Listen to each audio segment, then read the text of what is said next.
Jonas, é rapidinho, 10 minutos você lê Jonas todinho. Jonas capítulo 2, diz assim, versículo 1: E orou Jonas ao Senhor, seu Deus, das entranhas do peixe, e disse: Na minha angústia clamei ao Senhor, e ele me respondeu. Do ventre do inferno gritei, e tu ouviste a minha voz. Porque tu me lançaste no profundo, no coração dos mares, e a corrente me cercou. Todas as tuas ondas e as tuas vagas têm passado por cima de mim. E eu disse: lançado estou de diante dos teus olhos. Todavia, tornarei a ver o templo da tua santidade. As águas me cercaram até a alma, o abismo me rodeou, e as águas se enrolaram na minha cabeça. Eu desci até os fundamentos dos montes, os ferrolhos da terra correram-se sobre mim, para sempre. Mas tu livraste a minha vida da perdição, ó Senhor meu Deus. Quando desfalecia em mim a minha alma, eu me lembrei do Senhor. E entrou a ti a minha oração no templo da sua santidade. Os que observam as vaidades vãs deixam a sua própria misericórdia. Mas eu te oferecerei sacrifício com a voz do agradecimento. O que votei pagarei, do Senhor vem a salvação. Falou, pois, o Senhor ao peixe, e ele vomitou a Jonas na terra. Amém. Então nós hoje iremos falar um pouco sobre a oração de Jonas, este momento do capítulo 2. Jonas está lançado no fundo do mar e no ventre de um grande peixe, e nessa situação ele recorre a Deus em oração. Então nós encontramos aqui, nas mensagens anteriores, nós falamos a respeito de que o livro de Jonas não é sobre exatamente o profeta Jonas. Não é sobre este profeta fujão, não é sobre o peixe, mas é uma mensagem a respeito da misericórdia e a graça de Deus em favor desse profeta. Então, nós encontramos aqui o capítulo 2, registra a oração que foi feita por Jonas dentro deste grande peixe. Então, nós vamos nesta noite falar sobre a oração de Jonas. Nós vamos conversar um pouco sobre o que é esta oração, o que ela pode trazer para as nossas vidas e como que Jonas orou. Então, o grande peixe exemplifica esta verdade sobre a misericórdia de Deus. O peixe salvou a vida de Jonas. Para muitos, o peixe é um castigo de Deus para Jonas. Quando nós lemos a história, e muitas vezes que nós ouvimos a história de Jonas, nós falamos, Deus castigou Jonas, lançando ele dentro de um grande peixe. Mas não foi um castigo, foi salvação. Deus salvou Jonas, colocando ele dentro do grande peixe. Foi a providência de Deus para que Jonas fosse salvo. Então, em sua desobediência, Jonas merecia a morte. Olhamos para o texto e nós vemos que Jonas desobedece, que Jonas foge, e a desobediência de Jonas, o que ele merecia realmente era ser morto. Jonas merecia a morte, mas Deus, por sua graça, fez o quê? Enviou um meio de salvação. O meio de salvação que Deus enviou para Jonas foi o peixe. Então nós olhamos para este texto, e esse texto, o livro de Jonas, ele está rodeado e permeado da salvação de Deus, da graça de Deus, da misericórdia de Deus para com a vida daqueles que o buscam. Jonas, mesmo desobediente, Jonas era crente. Lembra da primeira mensagem? Jonas, mesmo desobedecendo, mas ele era profeta, ele cria em Deus. Quando vem a tempestade, ele fala, olha, eu sou servo do Deus Altíssimo, que criou os céus e a terra. Mesmo tentando fugir de Deus, Jonas ainda era um homem temente a Deus. Ele era crente. E nós, mesmo que nós tentamos fugir, mesmo que nós tentamos tomar as nossas próprias decisões, e mesmo que nós erramos nessas decisões, ainda há uma graça de Deus sobre as nossas vidas, a misericórdia de Deus sobre nós, e aí Deus envia um meio de salvação, Deus envia um meio de nos abençoar, mesmo nós tentando nos afastar de Deus. Mesmo nós fugindo de Deus, Deus nos encontra. Porque você não conseguirá fugir de Deus. Não digo da presença, mas do processo de Deus na sua vida. O que Ele tiver que realizar, Ele fará. Então você não conseguirá fugir de Deus. A gente fez, o Salmo 139 diz que não tem para onde nós fugirmos da presença de Deus. Mas eu não digo da presença. Aonde você for, o olho de Deus vai estar sobre você, mas do processo. Tem gente que quer fugir do processo de Deus na sua vida. Tem gente que quer escapar, que quer entrar na vida cristã e não quer passar pelo tudo que a vida cristã nos reserva. E aí não tem como fugir. O que Deus tiver que realizar na minha e na sua vida, Ele fará. Porque nós não somos diferentes de nenhum dos personagens bíblicos. E todos os personagens bíblicos enfrentaram processos na vida. Nós aceitamos a Jesus, nós somos salvos, nós temos o nosso nome escrito no livro da vida, nós temos a garantia da vida eterna, mas o processo da fé cristã, o processo da vida não tem como escapar. E cada um tem um processo diferente. Eu costumo dizer para os irmãos aqui, para a igreja, que cada um, Deus tem uma forma de trabalhar. Para cada um, Deus envia certas situações para nos amadurecer.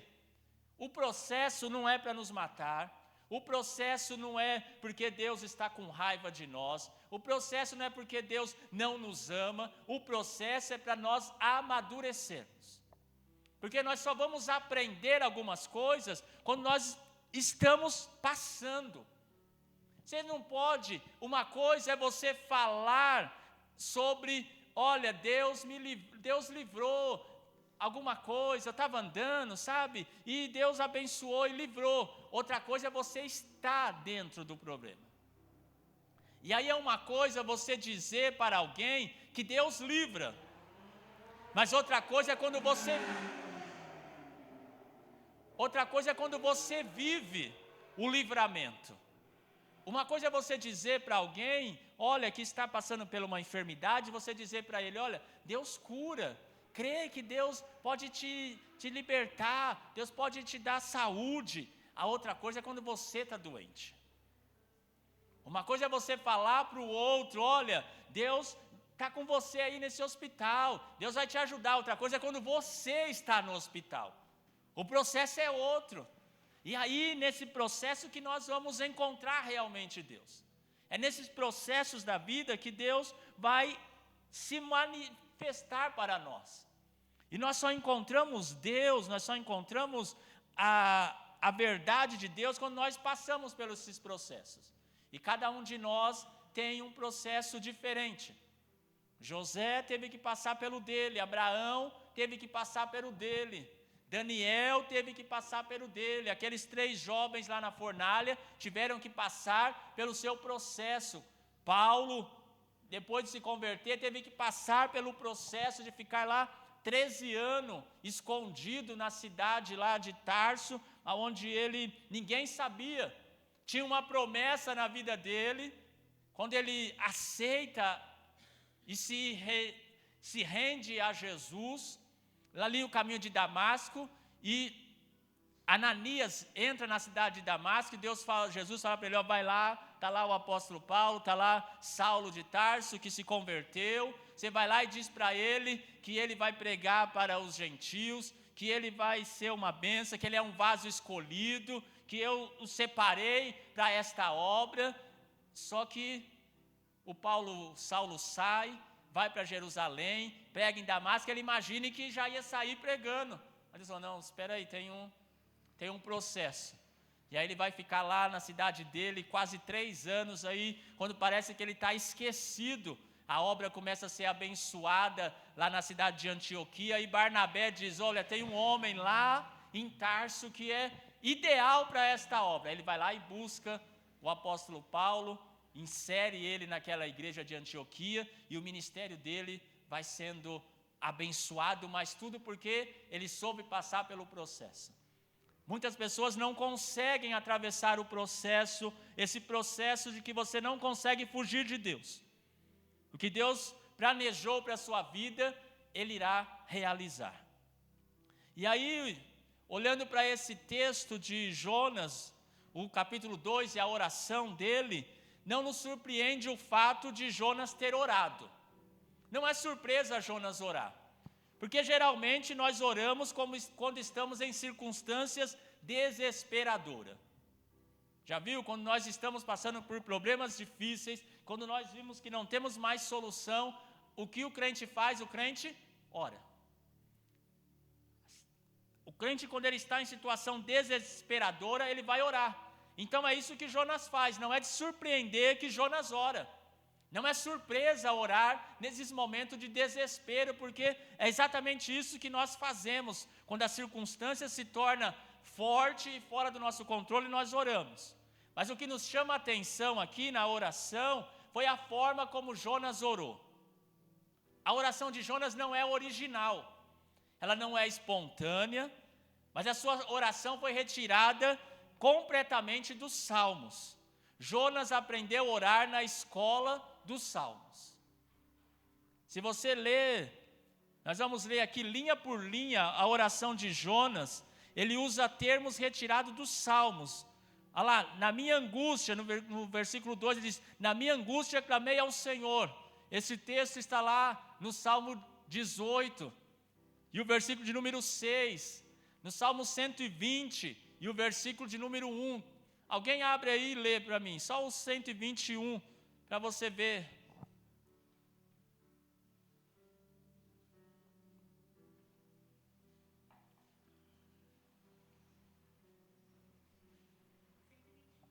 Um. 120, versículo 1.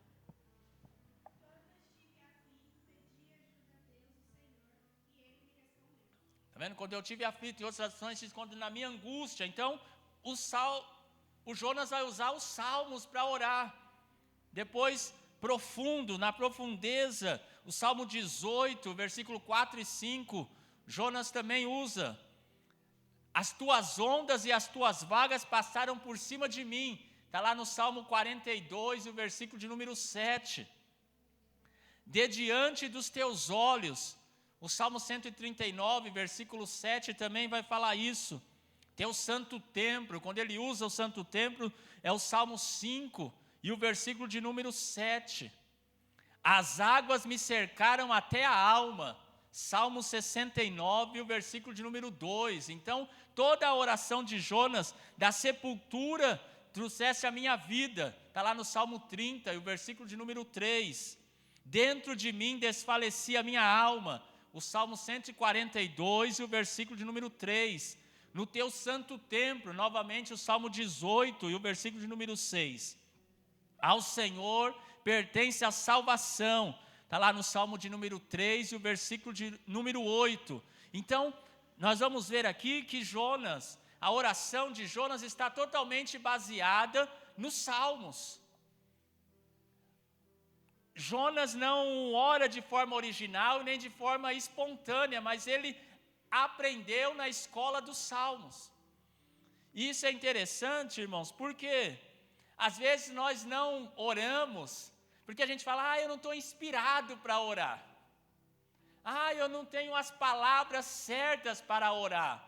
Eu não sei como orar. Aí nós vamos para a Escritura, para a Bíblia. Você vê que a oração de Jonas está tudo ele o que aprendeu.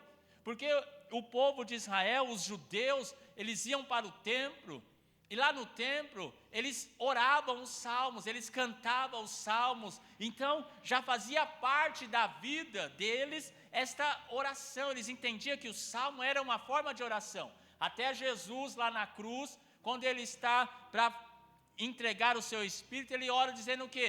Deus meu, por que me desamparaste? Aí se você olhar lá, está lá no Salmo 22. Na oração de Davi, Davi também diz, que nós chamamos a oração, que é o Salmo messiânico, o Salmo 22, ele usa essa mesma expressão, Deus meu, por que me desamparaste? Jesus usa também. Então você vê lá nos apóstolos, depois do Novo Testamento, tem várias passagens que eles usam os salmos. Então, os salmos eram uma forma de adoração, de cântico, mas também era a expressão do coração do salmista em oração ao Senhor. Então, nós podemos aprender a orar. Lembra dos discípulos de Jesus? Se aproximaram de Jesus e perguntaram o quê? Jesus, ensina-nos a orar.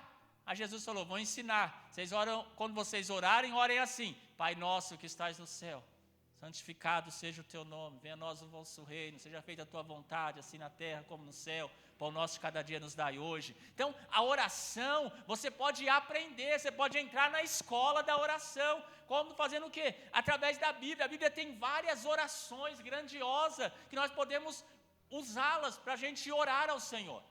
Quando te faltar palavras, pega a Bíblia e começa a orar a palavra.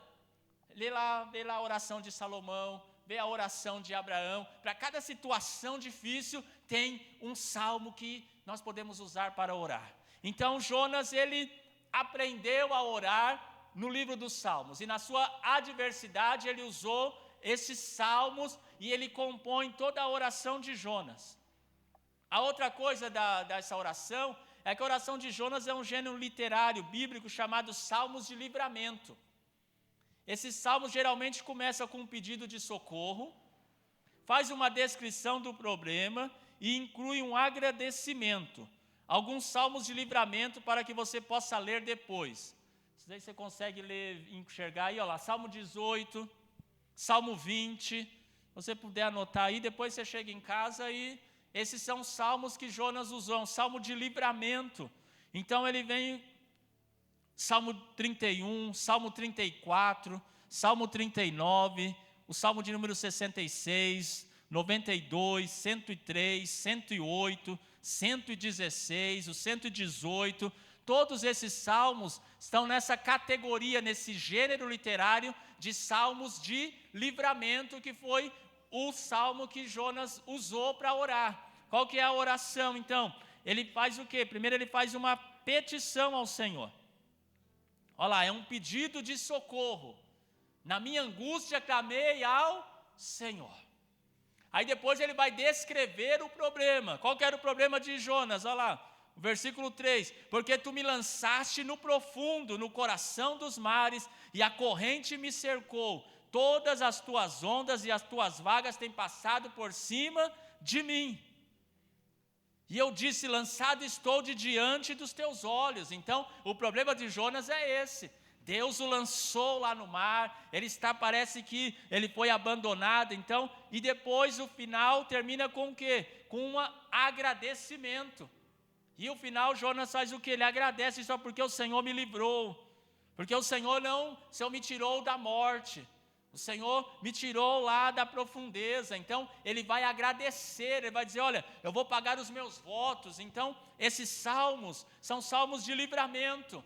E aí, você pode usar esses salmos para orar. Quando você estiver em aperto, quando você estiver numa situação difícil, você lê esses salmos e ele enche o seu coração. E aí você ora ao Senhor e você vai ter ali maneiras de orar.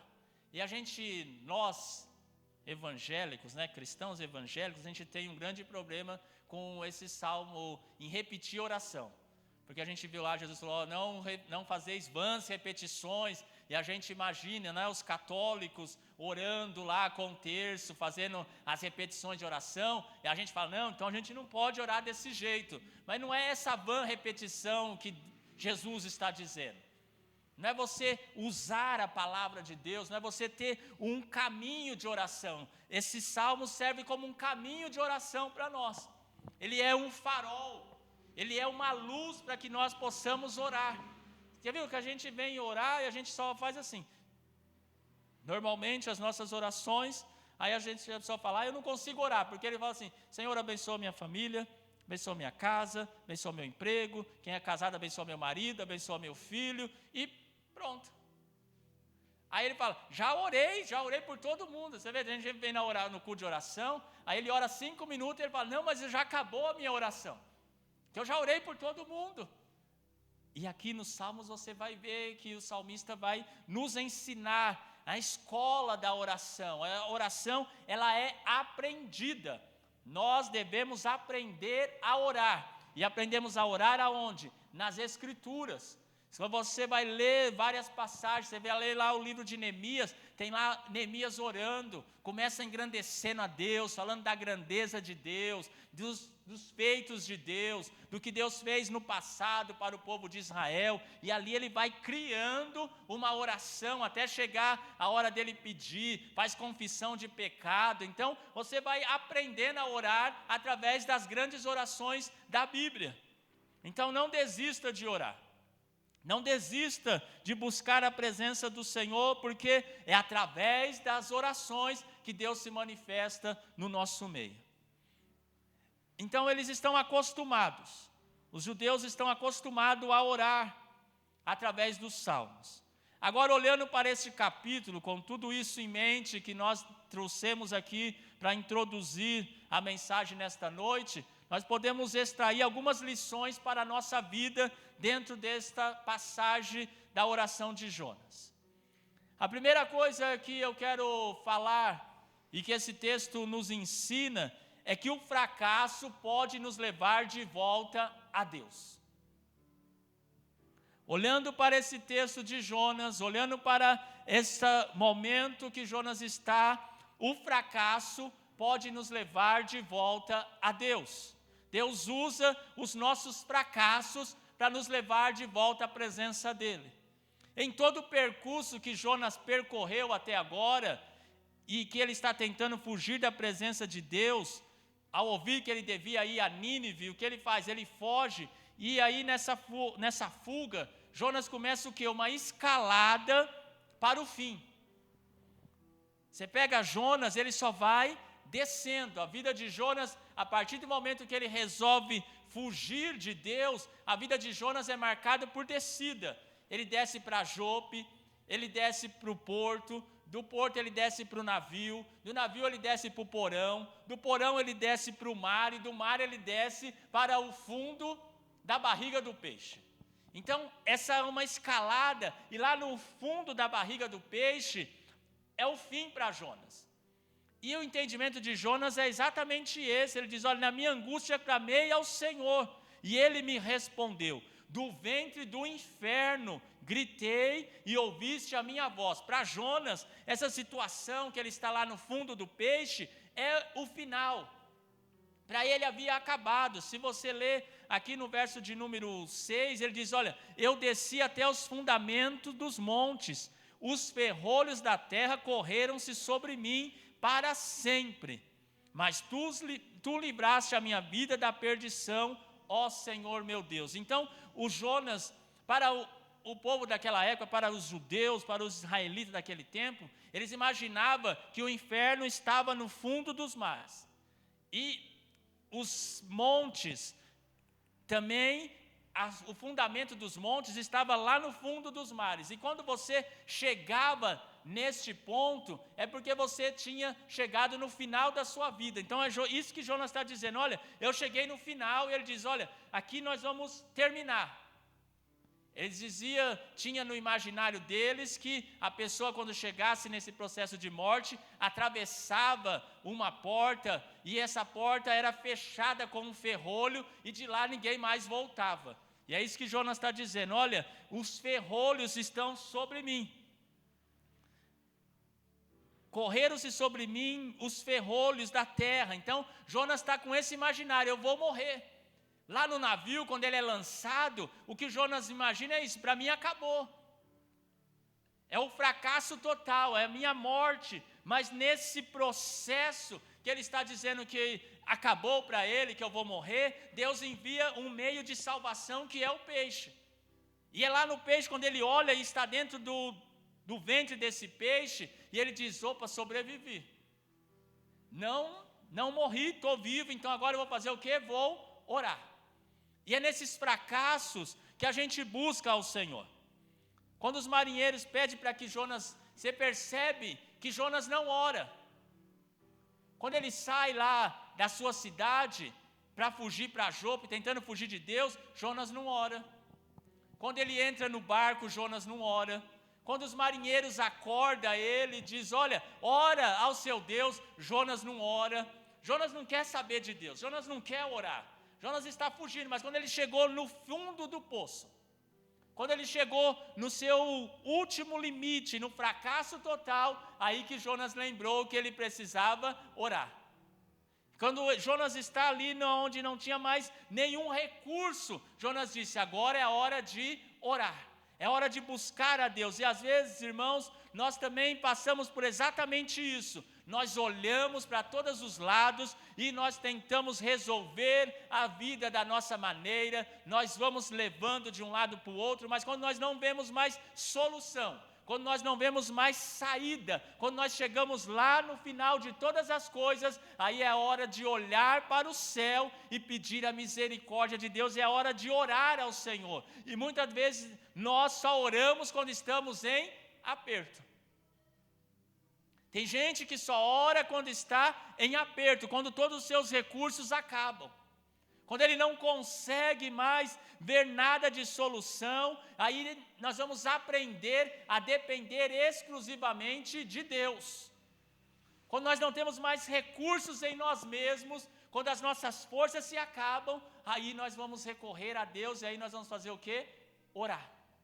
Não é a melhor maneira, mas você pode ver que é a quase sempre a que nós fazemos. Nós recorremos a Deus em oração quando nós não temos mais solução. Nós lutamos, nós fazemos, nós corremos, nós tentamos tudo que está ao nosso alcance. Quando nós vemos que não conseguimos mais, aí a gente fala, agora eu vou orar.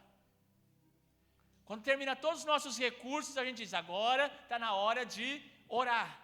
Mas nós devemos orar antes. Jonas tivesse orado antes, ele poderia ter evitado muito desses problemas, mas Jonas só foi orar quando a situação já estava complicada. Quando a situação ficou difícil, aí Jonas resolveu orar ao Senhor. Jacó também passou por isso. Lembra da história de Jacó? Jacó e Esaú, eles disputam, começam a brigar desde o ventre de Rebeca. A briga começa lá dentro. Deus disse para Rebeca que o mais velho iria servir ao mais novo. E na hora do nascimento, eles estão brigando. Um puxa, um nasce, um vai e puxa o outro, e aí o Esaú sai primeiro. O Jacó sai segurando no calcanhar do Esaú lá, brigando para sair primeiro também. Você imagina a confusão, já estava desde o ventre. E foi isso que Rebeca foi orar ao Senhor, porque ela, dentro do ventre dela, a Carol tá aí, né, grávida aí no final da gestação, a Luísa, né, mexe daqui, mexe lá. Agora você imagine dois e os dois não estão, os dois estão brigando. A Rebeca fica assim confusa porque os dois estão lá, imagine os dois fetos lá, cada um numa placenta, mas um dando chute no outro, uns já socando, o Esaú provoca, o Jacó responde, e aí ela ora para Deus e pergunta, Deus, está acontecendo aqui dentro? Deus falou, tem dois reinos aí dentro de você, e eles estão brigando aí entre si, mas fica tranquila que o mais novo vai ser, o mais velho vai servir o mais novo. Aí o Esaú nasce primeiro, ele é o primogênito, o Isaac se apaixona pelo Esaú. Não é porque ele não gostava de Jacó, é porque naquela época o filho mais velho era o filho preferido do pai, porque era ele que ia seguir a linhagem, era ele que ia assumir o clã, era ele que ia dar continuidade à promessa. Então, para Isaac, o Esaú era o que ia representar ele na sequência da vida. Então, a bênção maior era para o primogênito. O primogênito tinha algumas regalias. E uma outra coisa, o Esaú cresceu e virou caçador. Sabe? E o Isaac gostava, aquele filho, né, que saía de casa, que caçava, que trazia o alimento, que trazia ali aquela presa. Então, ele gostava do Esaú. O Jacó já era aquela criança mais pacata. Aquela criança de dentro de casa, de ficar, sabe, assim, na barra da saia da mãe. O Isaac já ficava pertinho da Rebeca, e Rebeca gostava mais do Jacó, exatamente por causa disso, porque o Jacó era mais próximo de Rebeca. O Jacó era uma criança mais pacata, já era mais dentro de casa, não era da caça, não era de nada disso. Então, o Esaú era o querido do pai. E chegou a hora de fazer o quê? A hora de dar a bênção da primogenitura. O Isaac já está ficando velho e ele vai abençoar os seus filhos. Ele diz: olha, Esaú, vou te abençoar hoje. Vai lá, faz uma caça, faz um guisado, prepara uma comida para mim, aí você vem aqui que eu vou te abençoar. A Rebeca ouviu isso e disse: não, mas Deus falou que a bênção é para o Jacó. Vou dar um jeito nisso aqui. E chamou o Jacó e falou: olha, seu pai vai abençoar seu irmão, mas nós vamos dar um jeito. Ele falou: não, mãe, o Esaú é peludo. Meu pai vai perceber. Ele falou: não, deixa que eu dou um jeito. Eu vou cozinhar, vou fazer a comida, vou pegar a pele aqui, coloco, você chega lá e seu pai... E aí o Jacó veio na frente e recebeu a bênção do Esaú. Já tinha pegado a primogenitura lá, quando ele chegou cansado lá, ele ofereceu: ó, me dá a sua... Quer comer, mas primeiro você me dá a sua bênção aí. Ele falou: não, pode pegar, que isso para mim não tem valor. E agora ele vai e pega também a bênção do pai. O Esaú ficou... Você imagine, passado para trás 2 vezes. Ele olhou e disse só isso: o dia que meu pai fechar o olho, tu está perdido, Jacó, tu morre. Guarda isso aí com você. O dia que meu pai morrer, você morre junto. Eu enterro ele num dia, no outro dia enterro você. Foi isso que Jacó ouviu de Esaú. A notícia chegou no ouvido de Rebeca, e Rebeca disse: não, vou fazer o quê? Isaac, não quero que o Jacó case com as mulheres aqui dessa terra, manda ele lá para a terra dos meus parentes. Aí lá vai o Jacó. Embora, sai da sua terra sozinho, vai lá, passa aquele tempo, e aí Deus vai, usar o Labão para ensinar Jacó também. O Labão engana o Jacó, igual o Jacó enganou o Esaú, igual o Jacó enganou o Isaac, o Labão também engana ele. Logo na noite de núpcia, trabalhou 7 anos por causa de Raquel. 7 anos trabalhado para pagar o dote por Raquel. Chegou na noite, o Labão falou: aqui não faz assim não, aqui a gente não casa a filha mais nova antes da mais velha. E empurrou Lia no Jacó. Jacó não gostava de Lia, mas teve que... No outro dia falou: você me enganou. Ele falou: não, você não perguntou como que funciona aqui, você não sabia das leis aqui, então agora fica com ela. E Jacó trabalhou mais 7 anos para pagar o dote de Raquel. Então ele trabalhou 14 anos por Raquel. Isso que é amor. Você aí que está namorando aí, pergunta para o menino se ele vai trabalhar 7 anos para pagar o dote aí por você. Depois ele cria família, cresce e tal, tem gado, e aí Deus fala para ele: agora volta para a sua terra. Volta de novo lá para a sua terra. Só que no pensamento de Jacó está o quê? Tem o Esaú lá. O Esaú disse que vai me matar. E aí nessa volta que ele está, quando ele começa a retornar para a terra, ele para, e o Esaú manda uma caravana de boas-vindas para Jacó. 450 homens valentes, com espada. Diz: quem é você? Não, eu sou Jacó. E então o Esaú mandou essa caravana de boas-vindas para você. O Jacó ficou com medo. O Jacó se assusta. E aí o que ele faz? Ele pega, divide lá os seus seus filhos, o seu rebanho, e ele manda cada um, e aí ele vai sozinho lá para o val de Jaboque. Gênesis 32, lá do versículo 1 até o 32, o Esaú está sem esperança nenhuma. Esaú está lá para matar Jacó, vindo com essa vontade, com essa sede de vingança, e o Jacó está lá morrendo de medo, não tem mais o que ele fazer. Aí o que ele faz? Ele vai buscar a Deus. Quando ele não tem mais saída, quando ele não encontra mais solução, o Jacó vai para o val de Jaboque, manda todo mundo passar, fica ele sozinho. E nesse momento sozinho, onde ele vai depender unicamente de Deus, ele encontra um ser que passa a noite inteira lutando com ele, brigando. E o Jacó diz, olha, enquanto você não me abençoar, você não vai sair daqui. Esse é o encontro de Jacó com Deus no seu fracasso. Quando ele achou que ele ia morrer, quando ele achou que Esaú iria o matar, ele encontra a Deus, ele diz, não, eu vou ficar aqui até o momento que o Senhor me abençoar.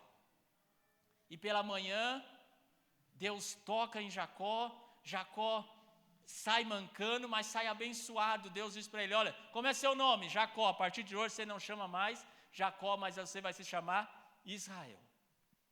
Essa mudança de nome é uma mudança de vida. Quando Jacó sai dali, ele não está mais preocupado com Esaú, ele não está mais preocupado com nada. Agora ele sabe que ele encontrou Deus e ele mudou de vida. Então, às vezes Deus nos coloca num lugar de fracasso, num lugar de perda, num lugar de sofrimento. Sabe para quê? Para que nós possamos encontrar Deus. Foi isso que aconteceu com Jonas. Jonas está fugindo, Jonas está querendo estar longe de Deus, mas aí Deus coloca ele lá no fundo do peixe, no ventre do peixe, lá nesse lugar de dor e sofrimento.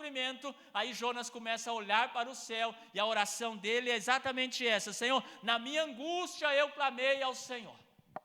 É no momento de dor, no momento de angústia que nós buscamos ao Senhor. Lembra do filho pródigo?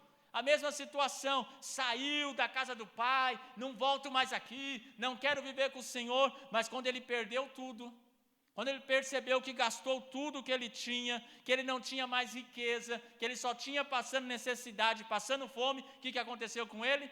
Caiu em si, disse, na casa do meu pai, vou levantar e vou voltar para lá. Às vezes nós precisamos que Deus nos coloque em situações difíceis para que nós possamos voltar para Ele.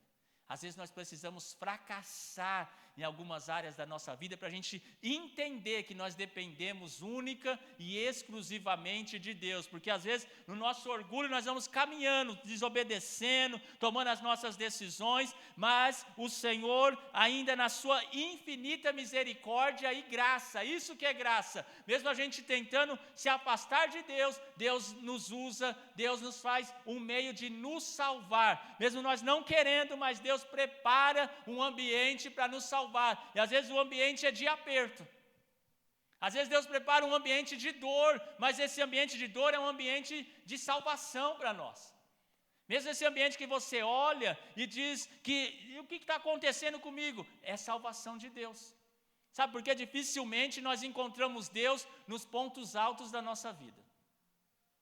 As nossas maiores experiências com Deus não foi quando tudo estava indo bem. Já percebeu isso? As nossas maiores experiências com Deus não era quando estava tudo um mar de rosa.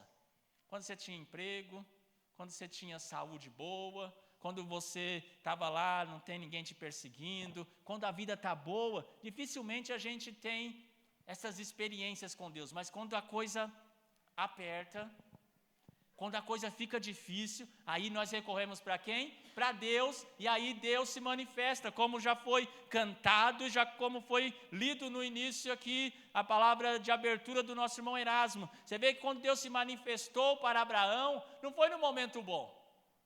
Se você olhar, Deus apresenta para Abraão e diz, Abraão, eu quero seu filho Isaque. É um momento bom isso? A gente canta, né? Deus provedor, o Jeová Jirê. Mas você vê quando foi que Deus foi prover para Abraão? Deus só proveu para Abraão no último instante. Abraão pega, Deus aparece para Abraão e diz, Abraão, eu quero seu filho Isaque em sacrifício lá no Monte Moriá. E aí o Abraão levanta um dia de manhã e ele vai fazer uma caminhada, se você ler lá o texto, é 3 dias. Da onde Abraão estava para chegar no Monte Moriá, é uma caminhada de 3 dias. Você imagine a cabeça de um pai, 3 dias andando com o filho, com essa certeza: quando chegar lá eu vou ter que matá-lo. Quando a gente chegar nesse monte, o Isaac vai... Porque Abraão foi decidido. É 3 dias, e o Isaac está indo também, está vendo ali a lenha, está vendo o fogo, está vendo o cutelo, mas o Isaac olha e fala: está faltando alguma coisa aqui para... Pai, nós vamos sacrificar? Vamos, é um holocausto. Vamos lá. Quando chegou próximo, a pergunta do Isaac foi essa: pai, mas tem fogo, tem lenha, tem cutelo, mas cadê o cordeiro? Abraão falou: fica tranquilo que o cordeiro Deus vai prover. E aí eles começam a subir o monte. Mas que quando sobe o monte, na subida do monte, não tem cordeiro, e está chegando próximo, e Abraão, eu imagino, eu gosto de imaginar. E eu imagino o Abraão parando na subida do monte, senta com Isaac numa pedra e fala: meu filho, senta aqui, vamos conversar um pouquinho. Você sabe o que está acontecendo? Não, pai, eu sei que a gente veio para um sacrifício, mas deixa eu te contar. O Deus que eu sirvo, desde lá, quando eu tinha 75 anos, que ele me apareceu e mandou eu sair lá da terra do Ur dos Caldeus e mandou eu vir peregrinar aqui em Canaã. 3 dias atrás ele me apareceu e falou que eu tinha que trazer você e sacrificar aqui no monte. Você imagina o olho do Isaac. Quem? É você, Isaac. E Deus me pediu e eu não posso negar, Isaac. Porque eu te amo, mas eu também amo mais a Deus. E eu vou fazer o que ele mandou. Eu imagino o Isaac, devia ter na faixa de 16, 17, o Abraão já está com 120 anos quase. Se Isaac quisesse fugir, irmãos, ele corria e jamais, Abraão não ia pegar Isaac nunca. Na descida do morro correndo, 17 anos, e o Abraão com 120, ia pegar quando? Nunca. Mas o Isaac olhou para o pai e falou: pai, é isso mesmo que Deus pediu? É, então vamos. Não vai ter jeito, não tem outra alternativa? Não, filho, Deus pediu isso, então eu estou aqui, pai. Aí o Abraão pega, prepara, sobe, monta o holocausto, põe a lenha, prepara tudo, amarra o Isaac. E você imagina que foi... Não, o Isaac amarrado. Você imagina Jesus na cruz, pendurado, era como estava Isaac. Pé amarrado aqui, mão amarrado lá, olhando o fogo já aceso, o Abraão com o cutelo na mão, e quando o Abraão levanta, o anjo do Senhor brada: não faça isto, Abraão, porque agora eu sei que você teme a mim. Só que o Abraão estava tão decidido que o anjo teve que segurá-lo, porque ele ia realmente fazer. E aí o anjo pega e fala: não, Abraão, não precisa. E aí quando ele olha, o cordeiro só apareceu no final. Quando Abraão já estava lá decidido a fazer, quando Abraão disse: agora eu vou entregar, no ponto principal, na maior angústia de um pai, foi aonde Deus proveu o cordeiro. E às vezes, irmãos, nós estamos andando nas nossas vidas, e aí nós estamos andando e vivendo dificuldades, fracassos, não sabendo o que está acontecendo, mas eu quero te dizer nesta noite, que é nesse momento que Deus pode se revelar para mim e para você. Na sua maior dificuldade, na sua maior dor, pode ser o momento que Deus vai bradar ao meu e ao seu favor, e vai trazer um livramento, Ele vai trazer um escape para a sua vida. Ele pode colocar você dentro de um grande peixe, mas é um lugar de escape de Deus para mim e para você. Jonas percebe que o peixe era a salvação dele, e aí ele ora ao Senhor. A segunda coisa, então, a primeira é que o fracasso pode nos levar de volta a Deus. Os nossos problemas, os nossos erros, os nossos fracassos podem ser um caminho que Deus coloca para que a gente se volte a Ele. A angústia nos faz buscar ao Senhor. A segunda coisa que eu quero falar nesse texto é que Deus ouve a oração e salva. A segunda lição que podemos tirar desse texto está no versículo de número 7. Temos um Deus em seu santo templo que ouve as nossas orações e nos salva. Dá uma olhada no versículo de número 7. Quando desfalecia em mim a minha alma, eu me lembrei do Senhor. E entrou a ti a minha oração no templo da tua santidade. No momento nós precisamos entender, no momento de sofrimento, no momento de angústia, no momento de dor, no momento de aperto, nós podemos ter uma certeza, tem um Deus ainda sentado no trono, tem um Deus no seu santo templo que ouve a minha e a sua oração. Nós não estamos orando e clamando a um Deus que não responde, por mais difícil que seja a situação, por caminhos tortuosos que você pode ter tomado, mas nesta noite a palavra de Deus para mim e para você é que Ele está ouvindo a sua oração. Ele está ouvindo a minha e a sua oração. Ele ouve, e não só ouve, mas Ele também nos livra. Ele é um Deus que não somente ouve, mas também é um Deus que nos salva, nos livrando dos nossos problemas. Nós temos um Deus, irmão, que Ele cria meios para nos salvar, para nos dar uma condição melhor. Nós olhamos para todos os lados e não vemos para onde correr, para onde ir. Não encontramos salvação, não encontramos um lugar de descanso. Mas quando nós oramos ao Senhor, o Senhor provê livramento para mim e para você. E às vezes o livramento de Deus não é do jeito que você imagina. Sabe, às vezes o livramento de Deus é num aperto. Saul queria matar Davi, caçava Davi em todo Israel. Como que Deus livrou Davi? Colocando ele numa caverna. Na caverna de Adulão. Você entendeu? Caverna é um lugar bom de morar. Caverna é um lugar bom de se viver. Se hoje, já não é, imagine naquele tempo, as feras, os animais ferozes no campo ali, que se escondia, urso, leão, tudo ali próximo. E Deus disse, Davi, o meu lugar de salvação para você é numa caverna. É na caverna de Adulão. E o que me chama a atenção na história de Davi, é que Deus salva Davi, colocando ele numa caverna, e coloca um exército para proteger Davi, que se fosse eu e você não queria. O texto diz que se juntou a Davi na caverna de Adulão somente os endividados, os angustiados de espírito e os amargurados de alma. Olha só o exército de Davi.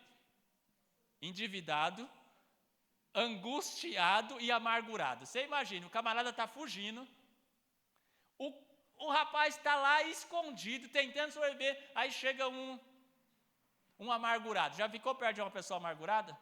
Ele só reclama, nada está bom. E Deus livrou Davi com essas pessoas, e Deus livrou Davi nesta caverna, e às vezes, irmãos, nós ficamos olhando, e parece que a salvação de Deus não vem do jeito que nós imaginamos, mas é salvação de Deus. José, os irmãos tinham planejado fazer o quê? Matar José.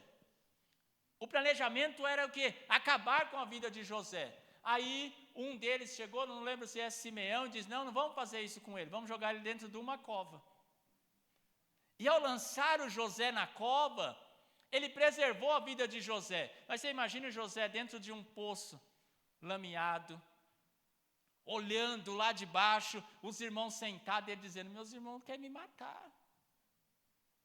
Só que ele não sabia que aquela caverna, aquele poço era livramento.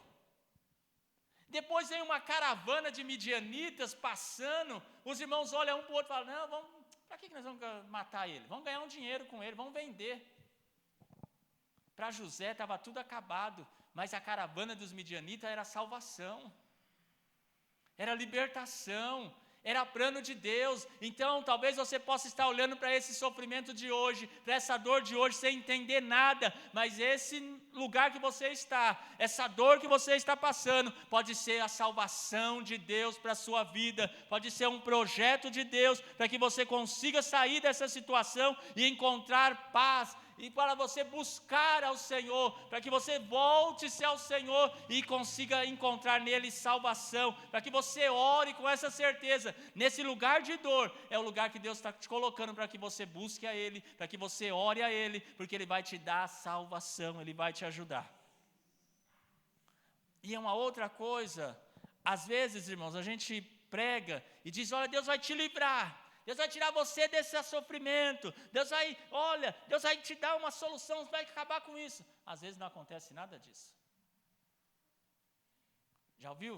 A pessoa prega, você está desempregado, o cara fala, não, hoje Deus vai abrir a porta. Aí você sai na segunda-feira, porta fechada, terça, porta fechada, quarta fechada, quinta, passa meses e a porta fechada. E você fala, mas Deus falou que ia abrir a porta, mas tem um processo. E às vezes a salvação de Deus é com a graça. Lembra de Paulo, quando ele orou lá? Ele pediu para que o Senhor tirasse o espinho da carne dele. E ele disse que orou 3 vezes para que o Senhor o tirasse aquele espinho na carne. Ninguém sabe qual que é o espinho na carne, que é para a gente, o seu sofrimento é seu espinho na carne. E a oração de Paulo foi, Senhor, me tira esse espinho. E a resposta de Deus para Paulo foi essa, a minha graça te basta. Paulo, a minha graça te basta. Eu não vou tirar o espinho, Paulo, mas eu vou te dar graça para você suportá-lo. Eu vou te dar graça para você passar por ele, para que você consiga conviver com ele. Às vezes, irmão, Deus não nos livra do problema, mas Deus nos dá graça para atravessar o problema. Deus nos ajuda, Deus está conosco, Ele nos dá graça, Ele nos fortalece, Ele nos renova as forças. Quando nós achamos que não vai dar nada certo, quando nós achamos que estamos sucumbindo, Deus envia alguém e te dá uma palavra de conforto. Deus envia alguém e te dá um socorro, mas Deus está salvando as nossas vidas, Deus está olhando por nós. Você está orando, buscando alguma coisa, pode ter certeza que tem salvação de Deus para mim e para você. Sabe, as nossas maiores vitórias é nesses momentos de aflições. E aí, para a gente ir para o final, quando Jonas está, depois de ser salvo, quando ele está ali, ele faz uma oração para o Senhor, diz, eu pagarei os meus votos. Está lá no verso de número 9. Mas eu te oferecerei sacrifício com a voz do agradecimento. O que votei, pagarei. Do Senhor vem a salvação. O Jonas sabe que Deus ouviu a sua oração e o livrou, e ele diz, eu vou pagar os meus votos. Mas não diz que voto que Jonas fez. Não tem voto aqui de Jonas. Mas um profeta em Israel tinha escola de profetas. Desde a época de Samuel, tinha as escolas de profetas. Você encontrar lá, quando Saul vai ser ungido rei, ele vai encontrar Samuel, ele passa ali pelos profetas, e tinha uma escola de profetas desde o tempo de Samuel. Depois Elias também tinha, Eliseu também tinha essa escola de profetas, onde essas pessoas eram treinadas e preparadas para ser profetas. E quando eles passavam por esse processo, por essa escola, no final do curso, no final do estudo, eles começarem o ministério profético, eles tinham que fazer 3 votos. Eles votavam 3 coisas antes de assumir o ministério profético. O primeiro voto que eles votavam era, eu te amarei e te obedecerei por toda a minha vida. O segundo voto que o profeta fazia era, eu te servirei, Deus.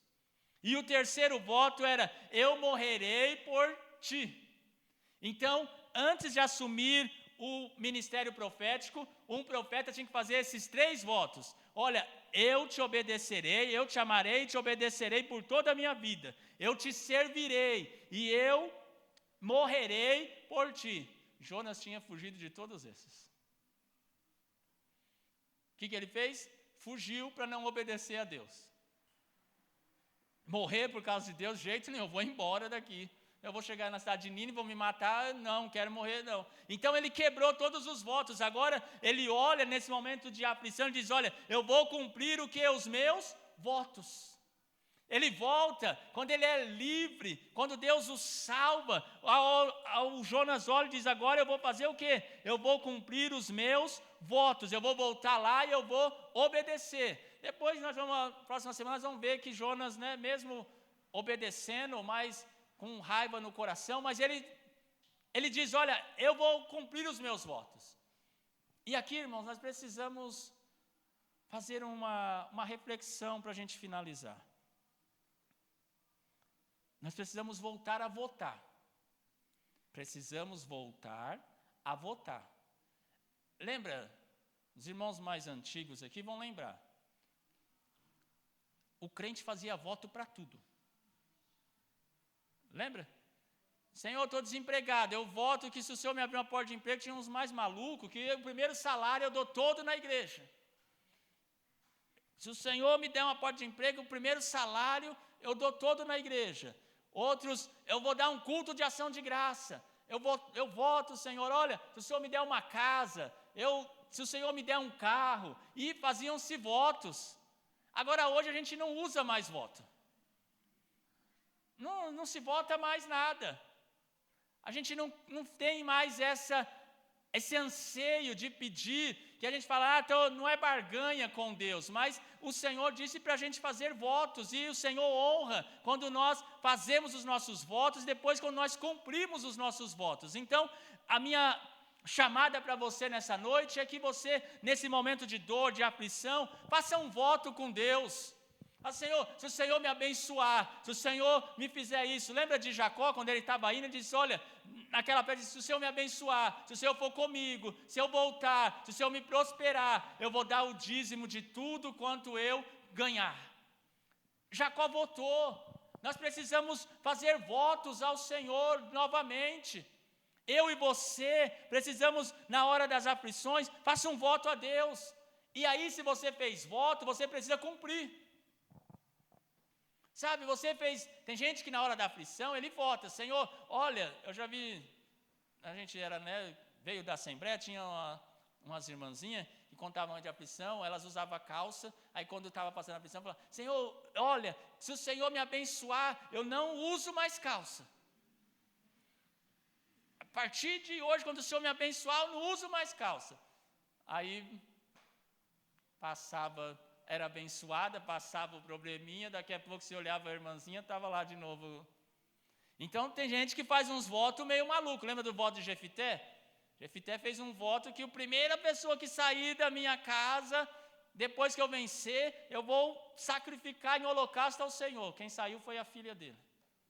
Primeira pessoa que veio de encontro, a única filha.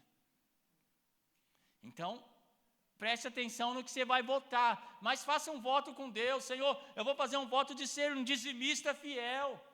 Vou fazer um voto, Senhor, de ofertar algo ao Senhor. Senhor, eu vou fazer um voto de fazer um jejum uma vez por semana. Senhor, eu vou fazer um voto de eu ter um momento de oração. Mas comece a fazer um voto com Deus e você vai ver como Deus vai agir, como Deus vai te abençoar, como Deus vai estar ao seu lado. Então, comece a votar ao Senhor.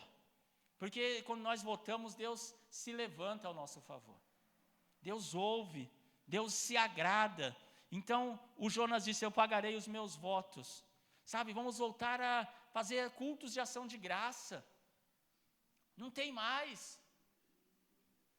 Esses dias eu estava vendo, acho que foi ontem, estava vendo um pastor falando, que antes os crentes, tudo era Deus. Sabe, aniversário de 1 ano, culto. Casamento, culto. Abriu a porta de emprego, culto. Comprou uma casa, culto. Comprou um carro, culto. Tudo era um culto. Aí depois veio a segunda geração de crente que não, Deus não está no... A gente faz, mas vamos... E agora nós entramos numa geração que a gente não lembra de Deus para nada. Sabe, é tudo nós. Eu conquistei pela minha força, sou eu fiz, eu não preciso, né? A gente fazia a festa de aniversário, tinha oração, agora hoje faz culto de aniversário, não tem nem oração. Não precisamos de Deus mais para nada. Então nós precisamos voltar a buscar ao Senhor, a fazer votos ao Senhor. Na sua dificuldade, faz um voto com o Senhor. Você está aí passando a sua necessidade, você está apertado, precisa de uma salvação, faz um voto com Deus. Eu não sei o que você precisa votar, mas faz um voto e tenha certeza que Deus é poderoso para abençoar e honrar a sua palavra, honrar o seu voto e dar a vitória que você precisa. E aí eu quero concluir nesta noite com algumas afirmações para você refletir nesta semana. A primeira afirmação é que somente Deus provê o meio de salvação. Somente Deus provê meio de salvação. A salvação é do Senhor. E a forma de Deus salvar, Deus proveu para Jonas o peixe. A salvação de Jonas foi através de ser engolido pelo peixe, que o livrou da morte. E Deus, pela sua infinita graça, Ele nos enviou um meio de salvação que é Jesus. Nós só temos salvação em Jesus. Em Atos está escrito que não há nenhum outro nome que nós podemos ser salvo. Jesus disse: eu sou o caminho, a verdade e a vida. Ninguém vem ao Pai senão por mim. O único meio de acesso a Deus é Jesus. O meio da salvação eterna é por Jesus. É só Jesus que nos salva. Então, se você ainda não entregou o seu caminho ao Senhor, se você ainda não reconheceu a Jesus Cristo como seu único e suficiente Salvador, nesta noite a porta está aberta, a porta de salvação está aberta para que você possa encontrar salvação em Jesus, para que você possa encontrar em Jesus o descanso para a sua alma. Somente Deus provê salvação. A salvação é do Senhor, não tem outro caminho. E é o meio que o Senhor deu para a gente ser salvo, é através de Jesus Cristo. A segunda coisa, para você refletir nessa semana, para que nós possamos refletir, é que nossos fracassos podem ser um meio para nos conduzir a Deus. Os nossos problemas, no meio dessa luta e dor, Deus pode usá-lo para te levar ao arrependimento e se voltar a Ele. Jonas só se voltou a Deus quando ele chegou lá no último estágio. Quando ele olhou e não tinha mais para onde ir, foi aonde ele olhou para o alto e se voltou a Deus. Às vezes você está passando por essa situação, você está dizendo que você só fracassou na vida, mas pode ser este fracasso o meio de você se voltar a Deus, é o meio de você se arrepender, é o meio que Deus pode usar para te conduzir a Ele novamente. A terceira coisa para você refletir nessa semana é que Deus ouve a sua oração. Eu quero que você saia daqui nesta noite com essa convicção no seu coração. Deus ouve a minha e a sua oração. Por pior que seja o seu sentimento hoje, por pior que seja o lugar que você se encontra hoje, o lugar que você esteja possa ser só de aperto, mas eu quero te dizer, Deus está ouvindo a sua oração. Mesmo que você olhe e fale, não está acontecendo nada, mas Deus está ouvindo a sua oração. E quando você buscar ao Senhor em oração, pode ter uma certeza, que os ouvidos do Senhor estão abertos.